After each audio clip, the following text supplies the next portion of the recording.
Shalom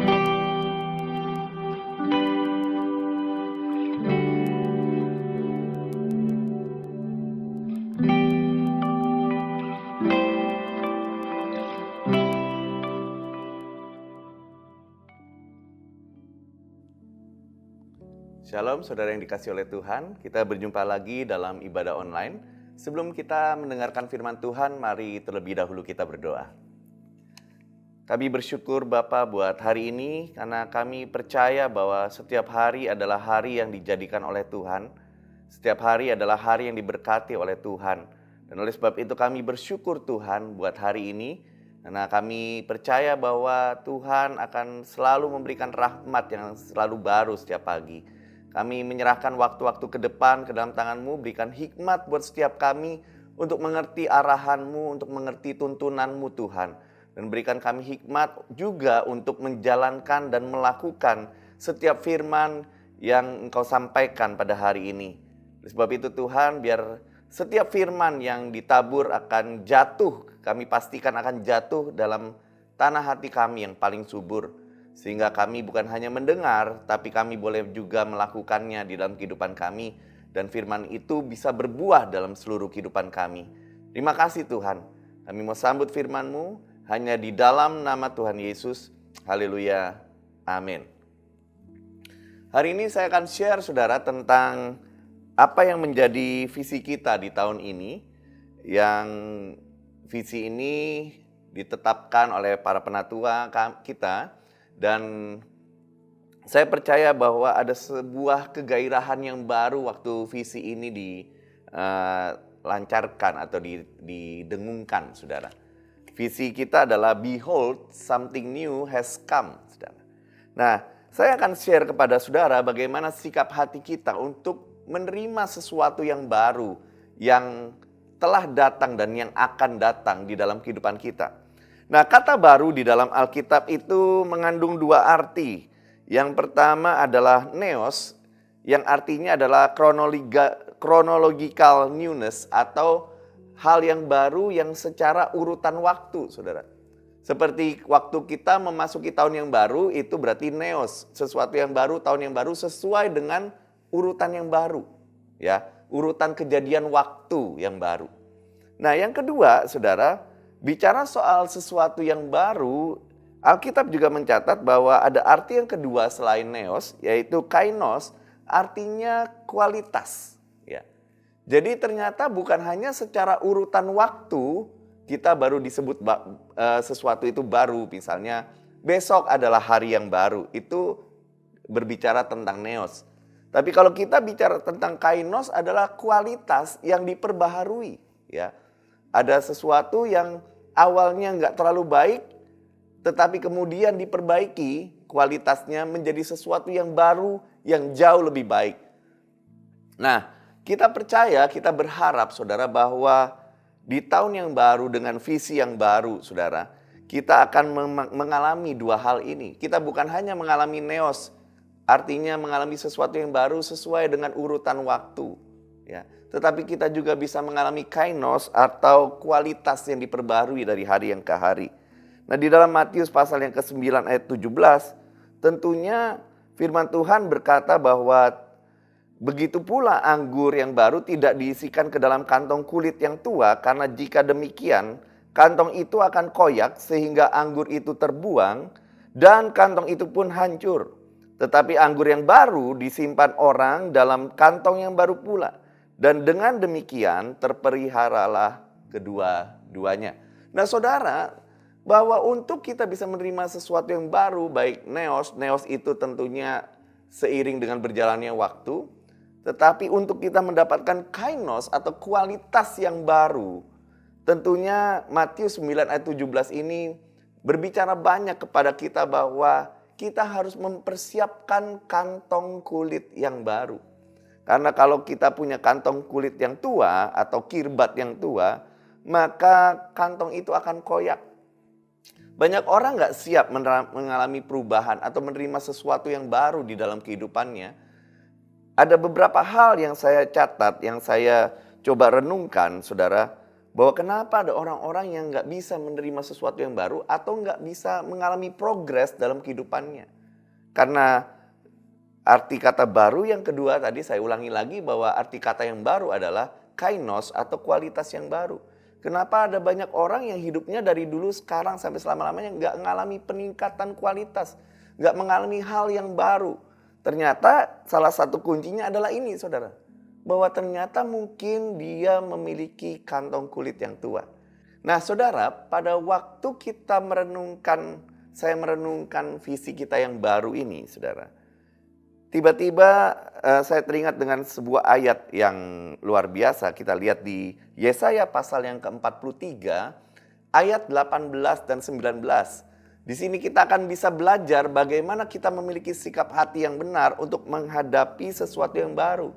Sehingga pada waktu sesuatu yang baru yang Tuhan berikan dalam kehidupan kita itu datang, kita siap untuk menerimanya dan kita siap untuk melakukannya. Saya bacakan buat saudara di Yesaya pasal yang ke-43, ayat yang ke-18 sampai 19. Firman-Nya, janganlah ingat-ingat hal-hal yang dahulu, dan janganlah perhatikan hal-hal yang dari zaman purbakala. Lihat, aku hendak membuat sesuatu yang baru, yang sekarang sudah tumbuh, belumkah kamu mengetahuinya? Ya, aku hendak membuat jalan di padang gurun dan sungai-sungai di padang belantara. Saudara, waktu saya merenungkan visi kita tahun ini, saya terkejut dengan ayat ini, saudara. Dan ayat ini sangat memberkati dalam kehidupan saya. Ternyata inilah nasihat yang diberikan kepada kita. Bagaimana kita memiliki sikap hati yang benar untuk menerima sesuatu yang baru dari Tuhan. Nah, yang pertama, saudara, di ayat yang ke-18 firman Tuhan berkata, firman-Nya janganlah ingat-ingat hal-hal yang dahulu, dan janganlah perhatikan hal-hal yang dari zaman purbakala. Saudara, banyak sekali kegagalan kita untuk menerima sesuatu yang baru dari Tuhan adalah disebabkan karena kita masih mengingat hal-hal yang dahulu. Nah, yang pertama, saudara, sikap hati kita yang benar untuk kita bisa menerima sesuatu yang baru dari Tuhan. Yang pertama yang saya mau sampaikan adalah forget the past atau lupakan masa lalu. Ya. Karena seringkali orang masih hidup di dalam masa lalunya. Bahkan walaupun dia hidup hari ini, dia masih terbelenggu dengan masa lalunya yang mungkin nggak begitu baik. Trauma-trauma, ya, hal-hal yang masih dia ingat-ingat, kegagalan-kegagalan di masa lalu, kekecewaan-kekecewaan di masa lalu, itulah yang menghambat kita untuk menerima sesuatu dari Tuhan, sesuatu yang baru dari Tuhan. Makanya tadi di Matius pasal yang ke-9 ayat 17 firman Tuhan berkata, kalau untuk menerima anggur yang baru, kantong kulitnya nggak boleh yang tua, kantong kulitnya nggak boleh yang lama. Itu bicara soal masa lalu. Itu bicara soal bagaimana kita melupakan semua hal yang lalu. Termasuk soal pengampunan, saudara. Ya. Banyak orang selalu mengingat-ingat masa lalu, intinya itu di poin pengampunan. Maksudnya pengampunan dari sisi apa? Banyak orang masih terbelenggu oleh dosa-dosanya di masa lalu, yang walaupun kadang-kadang kita sudah minta ampun, kita sudah minta ampun, kita sudah mengakui setiap dosa kita, masih ada tuduhan di dalam kehidupan kita. Ya, kita masih terbelenggu, kita masih kena tuduhan bahwa waktu kita mau melakukan sesuatu yang baik, tiba-tiba ada suara yang berkata, kamu itu dulu udah jatuh sedemikian rupa, kamu gak akan mungkin bisa bangkit lagi. Nah, itu ciri-ciri orang yang terjebak di dalam masa lalunya, saudara. Makanya di dalam terjemahan bahasa yang lain, saudara, saya suka dengan terjemahan NIV yang berkata, forget the former things, do not dwell in the past. Jangan tinggal di masa lalumu, saudara. Masa lalu yang penuh dengan kekecewaan, penuh dengan kegagalan. Jangan tinggal di situ, saudara. Dan itu bicara soal pengampunan. Kenapa saya bicara pengampunan? Karena orang gagal, orang kecewa, ya, orang putus asa, orang frustasi, orang marah terhadap masa lalunya. Itu disebabkan karena poin penting ini, dia nggak bisa mengampuni. Mengampuni sisi apa aja? Orang bisa jatuh, gagal di masa lalunya karena dosanya sendiri. Artinya dia butuh pengampunan dari Tuhan. Ya. Hiduplah dalam pengampunan dan pertobatan dari Tuhan. Ya. Nah, kadang-kadang saudara, banyak orang sudah minta ampun sama Tuhan, tapi dia masih nggak bisa mengampuni diri sendiri. Itu bicara pengampunan yang kedua. Saudara harus bisa mengampuni diri sendiri dulu untuk bisa menerima sesuatu yang baru dari Tuhan. Kadang-kadang Tuhan sudah mengampuni kita, tetapi kita sendiri nggak bisa mengampuni diri kita sendiri. Saudara.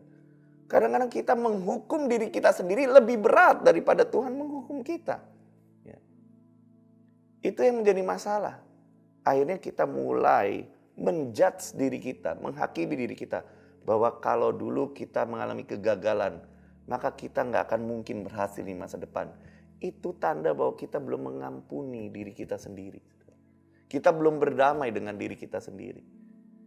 Makanya sekali lagi, firman Tuhan berkata, do not dwell in the past. Jangan tinggal di masa lalumu.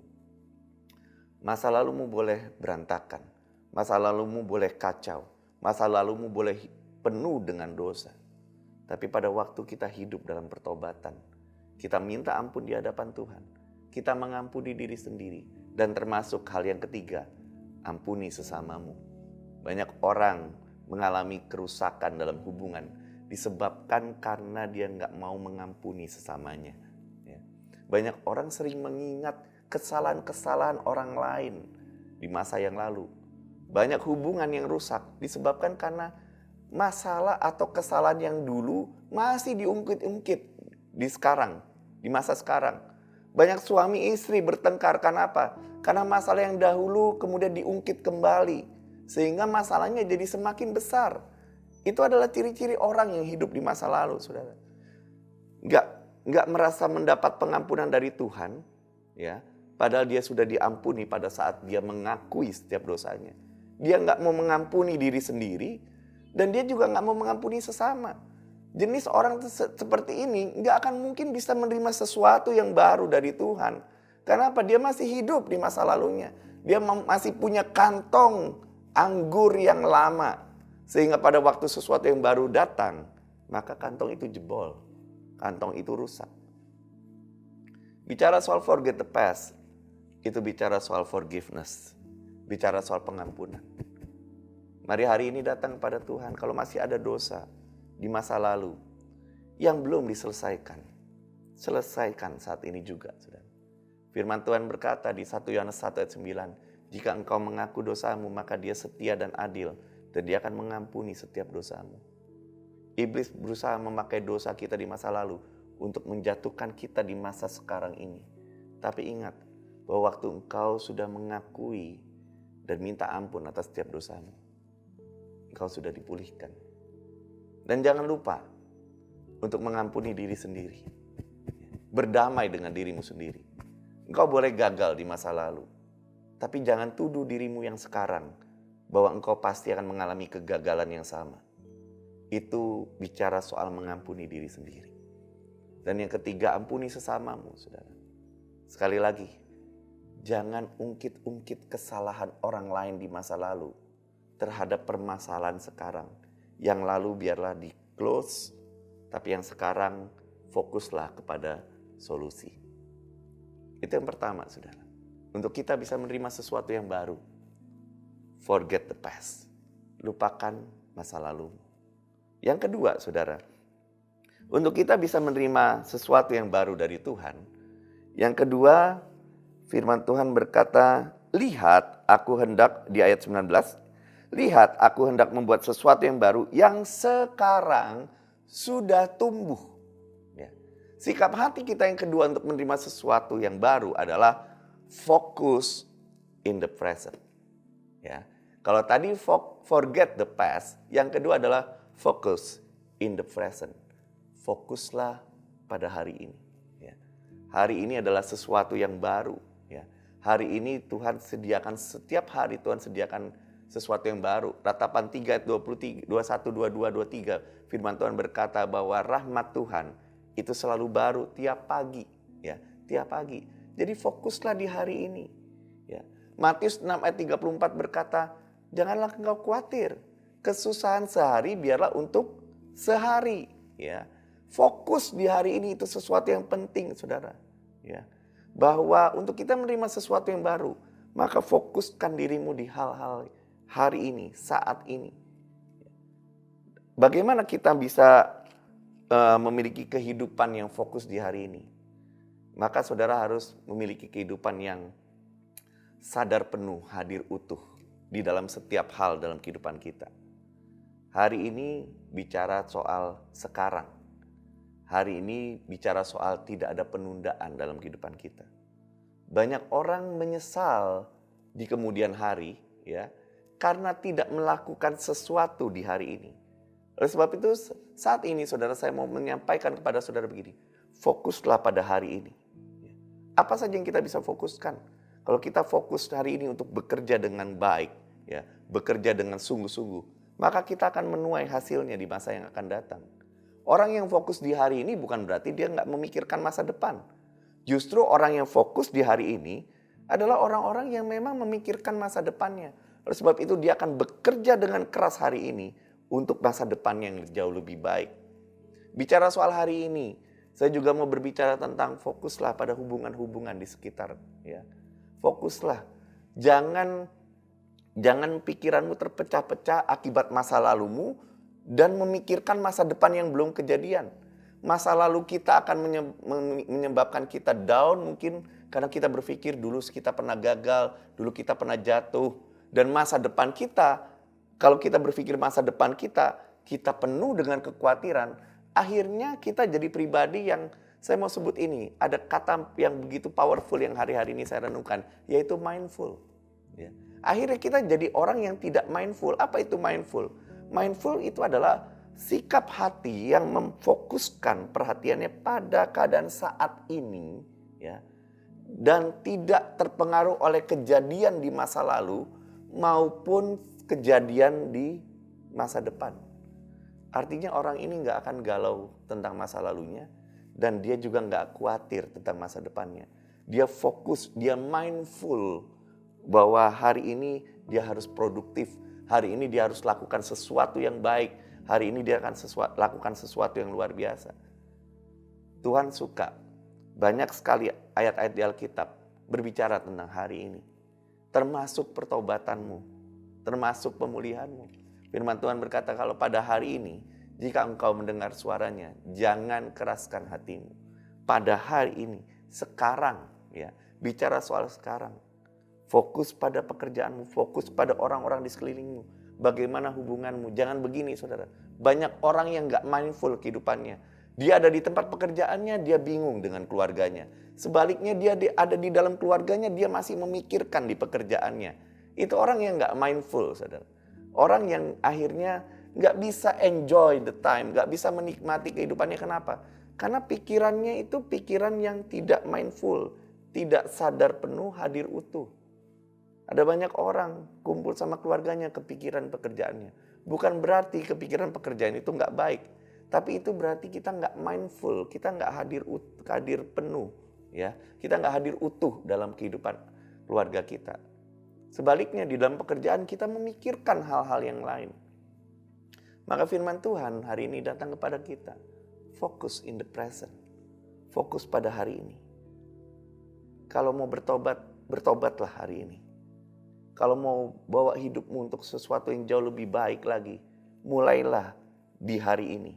Mulailah di saat ini. Fokuskan itu di hari ini juga. Jangan tunda-tunda lagi. Kalau tadi forget the past, itu bicara soal no regret. Tidak ada penyesalan lagi. Engkau sudah bertobat, engkau sudah sungguh-sungguh, nggak usah ada penyesalan lagi. Yang ada dalam melangkah ke depan. Rasul Paulus berkata di Filipi pasal yang ketiga 13, tetapi ini yang aku perhatikan, ini yang aku lakukan. Aku melupakan segala yang telah lalu. Dan memusatkan perhatianku ke depan. Ya.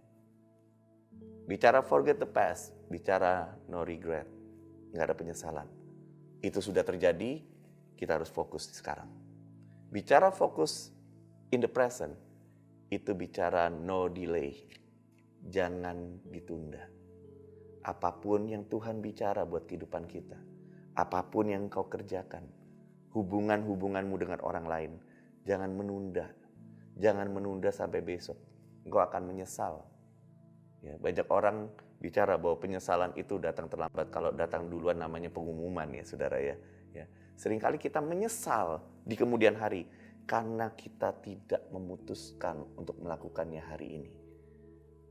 Kalau kita bicara tahun lalu saudara, mama saya dipanggil Tuhan. Ya. Jujur kadang-kadang ada sedikit penyesalan kenapa dulu saya nggak bisa benar-benar memperhatikan mama. Kenapa waktu itu kalau waktu mama saya sakit, saya nggak memperhatikan sungguh-sungguh. Ada penyesalan. Tapi kemudian saya datang kepada Tuhan. Saya bilang saya datang kepada Tuhan. Dan saya bilang bahwa saya bertobat dari itu. Makanya saudara, kalau engkau ada bersama dengan orang-orang yang kau kasihi, apapun yang kau pegang sekarang, maksimalkan itu. Fokuskan itu di hari ini. Sehingga kita nggak akan ada penyesalan di kemudian hari. Karena kita menunda. Kita menunda untuk mengasihi orang-orang yang kita kasihi. Kita menunda untuk melakukan pekerjaan yang harusnya kita lakukan hari ini. Dan akhirnya kita menuai di kemudian hari. Itu hal yang kedua. Yang ketiga yang saya mau sampaikan untuk kita bisa menerima sesuatu yang baru adalah faith in the future. Yang pertama, forget the past. Yang kedua, focus in the present. Yang ketiga, faith in the future. Punya iman buat masa depanmu. Engkau punya Tuhan yang luar biasa. Saya catat dari sebuah quotes yang luar biasa dari seorang hamba Tuhan yang terkenal sekali yang bernama Corrie ten Boom. Ya, dia seorang penginjil yang luar biasa. Dia berkata begini, always trust an unknown future to a known God. Selalu percayakan masa depanmu yang tidak engkau ketahui kepada Tuhan yang engkau kenal. Waktu saya baca quotes itu, saya benar-benar tersentak saudara, bahwa kita harus memperhatikan, mempercayakan kehidupan kita, masa depan kita kepada yang kita tidak ketahui, kita masa depan kita apa. Bahkan sedetik kemudian kita juga nggak tahu kita akan mengalami apa. Tapi selalu percayakan masa depanmu yang tidak jelas itu, yang kita tidak ketahui, kepada Tuhan yang kita ketahui atau kita kenal. Kita percaya bahwa kita sudah mengenal siapa Tuhan kita. Tapi tingkat pengenalanmu akan Tuhan itu terlihat dari responmu, dari sikap hatimu waktu menghadapi sesuatu. Terutama juga salah satunya di masa depan. Di ayat 19 kembali ke Yesaya 43 ayat 19. Firman Tuhan berkata, lihat aku hendak membuat sesuatu yang baru. Di dalam versi Amplified, ya MPC, ya. Firman Tuhan berkata, behold, I will do something new. Itu suruh perhatikan sungguh-sungguh, I will do. Artinya Tuhan akan melakukannya di sesuatu yang baru, saudara. Ya, sesuatu yang baru. Bicara soal masa depan. Bahkan Alkitab juga mencatat, karena Alkitab tahu, karena Tuhan tahu bahwa manusia itu penuh dengan segala kekhawatiran tentang masa depannya. Bagaimana masa depan keluarga saya, bagaimana masa depan perekonomian saya, apalagi di tengah pandemi yang seperti ini. Banyak orang mengalami kekhawatiran dan ketakutan akan masa depannya. Tapi firman Tuhan sampaikan pada saudara, faith for the future. Punya iman buat masa depanmu. Yeremia pasal yang ke-29 ayat 11 berkata bahwa Tuhan itu mengetahui rancangan apa yang akan dilakukan kepada kita. Yaitu rancangan yang penuh dengan masa depan, yang penuh dengan damai sejahtera dan bukan rancangan kecelakaan. Amsal 23 ayat 18 firman Tuhan berkata, karena masa depan sungguh ada dan harapanmu tidak akan pernah hilang. Kekhawatiranmu menunjukkan tingkat pengenalanmu akan Tuhan. Kalau kita khawatir buat masa depan kita, berarti kita nggak kenal siapa Tuhan yang kita sembah. Have faith in the future. Karena firman Tuhan berkata luar biasa sekali bahwa aku hendak membuat sesuatu yang baru. Ada masa depan yang baru yang Tuhan siapkan dalam kehidupan kita. Tapi tentunya kita harus punya sikap hati yang benar tadi. Ya, punya iman. Percayakan hidupmu Karena sekali lagi saya mau sampaikan, iman itu bukan hanya bicara soal percaya kepada Tuhan, tapi mempercayakan seluruh kehidupanmu kepada Tuhan, ya, termasuk masa depanmu. Saudara. Firman Tuhan berkata, di ayat 19, lihat aku hendak membuat sesuatu yang baru, yang sekarang sudah tumbuh, belumkah kamu mengetahuinya? Ya. Aku hendak membuat jalan di padang gurun, dan sungai-sungai di padang belantara. Saudara, untuk masa depanmu, Tuhan sedang membuat sungai di padang gurun. Ya, sungai di padang belantara dan jalan di padang gurun, Saudara. Apa artinya, Saudara? Jalan di padang gurun itu berbicara tentang bahwa Tuhan itu menyediakan sesuatu, Saudara, ya. Tuhan itu menyediakan sesuatu, mengarahkan kita. Dia membuat roadway in the wilderness, dia membuat jalan di padang gurun. Artinya dia sedang memberikan arahan dan tuntunan kepada kita. Itu bicara soal direction, bicara soal tuntunan, bicara soal arah. Lihat, Tuhan mau membuat sesuatu yang baru. Dia akan membuat jalan yang baru di padang gurun, jalan yang gak pernah ada sebelumnya. Dan dia mau membuat direction atau arahan dalam hidupmu. Makanya pegang baik-baik Amsal 3 ayat 5-6. Percayalah kepada Tuhan dengan segenap hatimu. Dan jangan bersandar kepada pengertianmu sendiri. Dan akuilah dia dalam segala lakumu.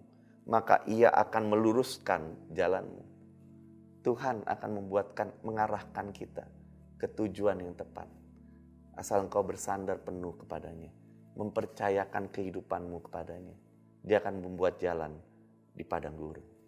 Dia bukan hanya buat jalan di padang gurun. Dia bukan hanya mengarahkan kita untuk kita bisa sampai kepada rencana Tuhan, kepada tujuan Tuhan. Tapi firman Tuhan juga berkata, dia juga akan membuat sungai di padang belantara. River in the wilderness. Ya. Dia akan membuat sungai di padang belantara. Itu bicara soal provision atau penyediaan. Dia bukan hanya direction, tetapi dia juga give provision. Dia bukan hanya mengarahkan, tapi dia juga menyediakan. Makanya Mazmur pasal 23 berkata, ia menyediakan hidangan bagiku di hadapan para lawan-lawanku. Ada penyediaan Tuhan di dalam kehidupan kita. Jadi gak perlu khawatir, gak perlu takut tentang masa depan kita. Karena Tuhan yang akan mengarahkan kehidupan kita. Dan Tuhan yang akan memberikan penyediaannya dalam kehidupan kita. Sikap hati kita menentukan apakah kita akan menerima sesuatu yang baru dari Tuhan. Forget the past. Bicara soal no regret. Focus in the present. Bicara soal no delay. Yang ketiga, faith in the future. Itu bicara soal no worries. Gak ada kekhawatiran. Gak ada ketakutan. Selamat mengalami visi Tuhan di tahun ini. Saya berdoa supaya ada sesuatu yang baru yang Tuhan terus tambah-tambahkan di dalam kehidupan kita. Tapi kita perlu ingat, kirbat kita, kantong anggur kita, pastikan kita punya kantong anggur yang baru. Dan kantong anggur yang baru itu berbicara tentang 3 hal yang tadi saya sudah sampaikan. Saya berdoa visi ini tergenapi dalam kehidupan kita. Sesuatu yang baru, pengalaman yang baru bersama dengan Tuhan, kehidupan yang baru yang meningkat, yang berkualitas. Kita punya kainos, kehidupan yang berkualitas dari hari ke hari. Sehingga orang melihat kita dan memuliakan Bapa kita di surga. Mari kita berdoa. Bapa, kami bersyukur buat firman-Mu. Biar Tuhan visi tahun ini boleh tergenapi dalam kehidupan kami, Tuhan. Kami menantikan sesuatu yang baru untuk kami terima dan kami lakukan, Tuhan. Visi yang baru, kekuatan yang baru, hikmat yang baru, kasih rahmat-Mu yang selalu baru setiap pagi.